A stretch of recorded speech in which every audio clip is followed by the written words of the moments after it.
So we have different exceptions in a single except class. Okay, va? So inside the, inside the try, you will give the code. And here, if you want to handle multiple exceptions within the same except class, you can given all the exception classes as an argument inside the except block. Okay. So let's see some of the examples here. So at last we will see it. Okay. For example, if I want to handle IO error and the name error, so what I will do, except inside the except what I will give IO error, comma name error. That exception class I will pass it as an argument inside the except class. So whenever that IO error or name error occurs in the try block, automatically this except block will be executed. For multiple errors, it will execute the same except block. If no error occurs, automatically what will happen? So this else part will be getting executed. So what are the different variation we have seen it here? So let's see recap. So this is a normal. Give your code inside the try block. So whatever the errors possible, you can create that much number of except class. Okay. So here this will handle the IO error. In case if another error occurs means you will give one more except block and give that code for handling that error. So this is a basic way. Or you can give the except class, except block with no exception.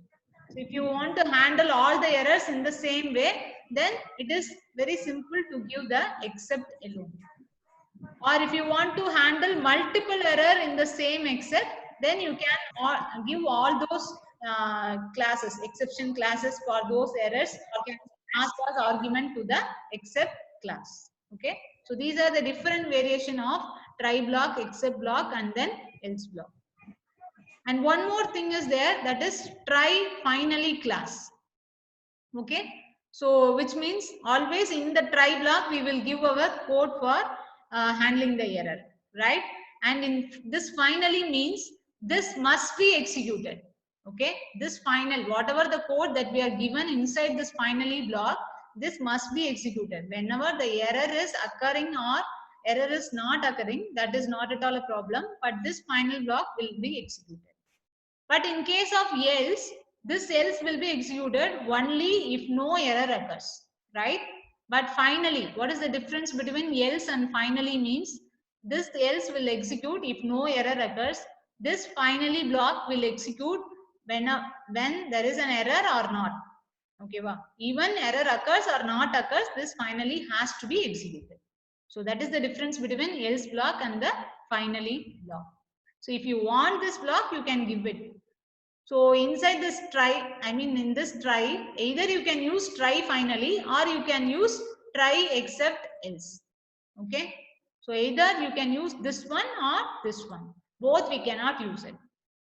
So this finally block is a place to put your code that must be executed whether the error is or exception is raised in your code or not.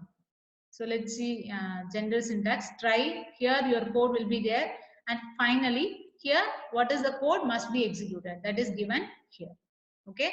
So this is the difference between try except else block and try finally block. Try except else will be either that alone can be used or this alone can be used. Both cannot be used parallel. Okay. So let's see this. See this example. Here I am opening the file for writing mode. Okay. So even here any error occurs or not occurs, after this try block, this finally block must be executed. Okay. So what will happen? What will be produced as output?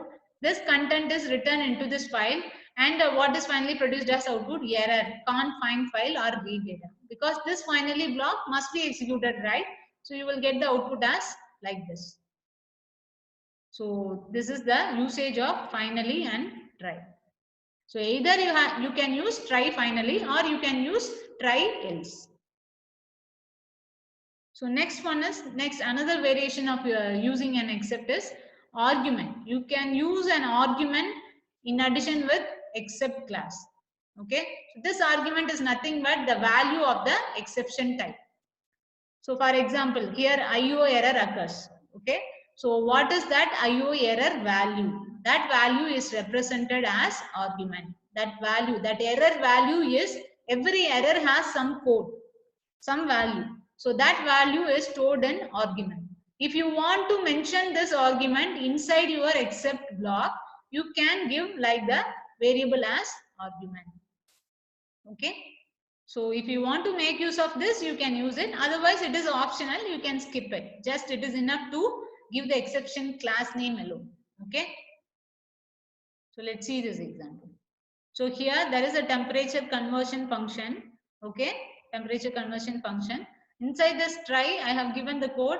It will return the integer of the variable that is passed as an input. Okay. So here if any error occurs, then that is captured by, that is caught by value error exception class. So the type of error is value error, and the value, what is the error code, that is stored in argument. Okay.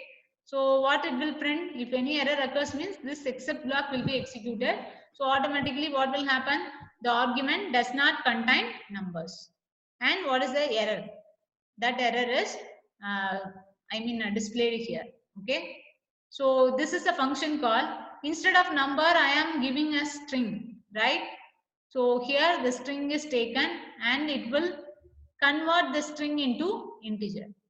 Okay, but it will throw you some error, right? How the string can be converted into. If it is a character, that can be easily converted, but string means if it is converted into integer, then it will show some error. So automatically this except block will be executed, and what will be produced as output? The argument does not contain numbers and the error value. So what is the output here? The argument does not contain numbers and the error value is this one. Okay. So if you want to know the error value, then you can use argument and make use of argument inside your except block. Okay. So that is the another variation. Try except class may contain a class name and the argument. So this is another variation. And next one is user defined exception. So far we have seen built-in exception classes, that is IO error, name error, arithmetic error. So everything was already predefined in the Python libraries. But you can also create your own exception class. You can create your own exception class for handling a different type of error. That is also possible. So those exceptions are nothing but user defined exceptions. And raising an exceptions. So if you here in this try block and all, we are not saying that the error is thrown at this point. We are not saying anything. We are not mentioning anything. Automatically the system, if any error occurs, automatically it is observed and the except block is executed. But instead of that, you can raise the error. For example, if level is less than 1, then definitely it is an error. Okay. So if this is the condition, then I will raise the error. That is exception. Okay. So I will raise the error, and that error can be handled with the help of except block. Okay. So this is also one of the example for user defined exception. So in this function, if this condition is satisfied, I will raise the error as my own error exception class. Okay, invalid level. So automatically it goes to the except block which contains this exception class. Okay, so it goes to the except block which contains the exception name, that is invalid level. So this is a user defined exception. This is not a predefined exception. Okay, so here whatever the code I have given, that will be started executing. So this is one of the example for user defined exception. So you can create your own exception class using the raise, and then that exception can be handled with the help of except block. Okay, so in this way you can raise the user defined exception and you can handle the user defined exception. So this is another variation. And let's see some of the example. You will come to know easily how the error occurs. So this is the code, right? So here I am using a try block. So I have an list, right? So in this, what is there? 1, 2, 3. So 3 numbers are stored. First, I have access to the second element, which is, it starts with 0th position. 1 is there, and 1th position 2 is there, and 2th position 3 is there. So A of 1 means what will be printed? The value 2 will be printed. Okay, so the second element is equal to 2. So next I have accessed the 4th element, but I have only 3 elements. If I want to access the non-existing element means what will come? So the error phrase. Okay, wow. So automatically it throws an error because only 3 elements in an array. So what the error occurred? Automatically index error is occurred because I want to access the 3rd position. This 3rd index is not available in my array. So the index error automatically occurs. So it comes to the except which contains the index error class name. So automatically how it is handled, it will throw the message as an error occurred. So the user comes to know. So he will check whether any index error is available or not. Okay, so in this way you can you can check your code with the possible errors with the help of try and except block. Okay, one more example is there, how to handle the multiple errors. So look at this, here A is initialized with 3. In case if A is less than 4, okay, so it will assign the value for B is equal to A divided by A minus 3. Okay, in this case, A is equal to 3. So 3 is less than 4. The condition is true. So what will happen? 3 divided by 3 minus 3. So 3 minus 3 is 0. If denominator is 0 means automatically the value will be infinity, right? So the denominator should not be 0. So what error will be thrown? 0 division error. So automatically this except, where is the except? So here is the except class. It contains 0 division error. So what will be printed? An error occurred and handled. So this message is thrown to the user.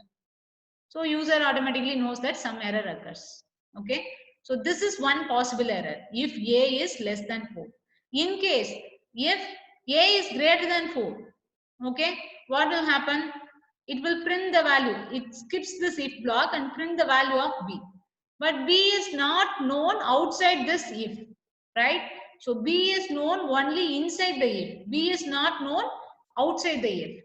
Okay, so this is defined, initialized only inside the if. But if I am using a B outside means it is an unknown variable. The variable does not exist, but I am trying to access it, which means it will throw the name error. So undefined variable. For that, the error handling class is name error. So if the denominator is 0, 0 division error class will be thrown. And if any undefined variable is accessed, then name error will be thrown. So it goes to the except class which handles the name error, and again it will, what error will be occurred? Error message will be thrown, error occurred and handled. Okay, so this is an except class with multiple exceptions. The same except, but it handles multiple error exceptions. Okay, so here one type of error possibility is there, here one type of error possibility is there. Okay, so another example. So look at this. Here also you can easily know that if the denominator is 0 means automatically the 0 division error occurs. Okay, so the denominator result in 0. So automatically the user will check the value of A and B again. So here 2 and 3. So in this the denominator will not be 0. This is 2 and this is 3. So 2 minus 3 is minus 1. The denominator will not be 0. So the C will be executed and automatically it comes to the else part. If no error occurs, it comes to the else part and print the value of C. Okay, wow. In case if 3, this call for is, this call for executes means here the denominator 3 minus 3 is 0. So error occurs. So it comes to the except class and it will display the error message as denominator result in 0. So the output will be minus 5.0 for the first function call, and the next function call it will throw you the error message as denominator result in 0. Okay, so these are the few examples for handling the error with the help of exception class that are already predefined in a Python. Okay, so today in this session I'll just summarize in a glimpse. So we have seen errors and exceptions. So if you want to check the errors in your program, then you can go for using try except else block. So if you want to check your code with the possible errors, you give that code inside the try block, and whatever the possible errors, so those errors can be handled with the help of except block. In case if no error occurs, how it should be handled means with the help of else block. Okay. So in this try except else, there are different variations. Okay. Except with no class, I mean except with multiple exceptions, and try finally block. Okay. So these are the different variations we have seen. So finally error is nothing but an exception, or exception is nothing but an error. So how this error is handled means with the help of these exception predefined base classes. Or you can create your own exception class for handling your error. That is also possible. I hope you will understand the errors and the exception handling in Python. Thank you.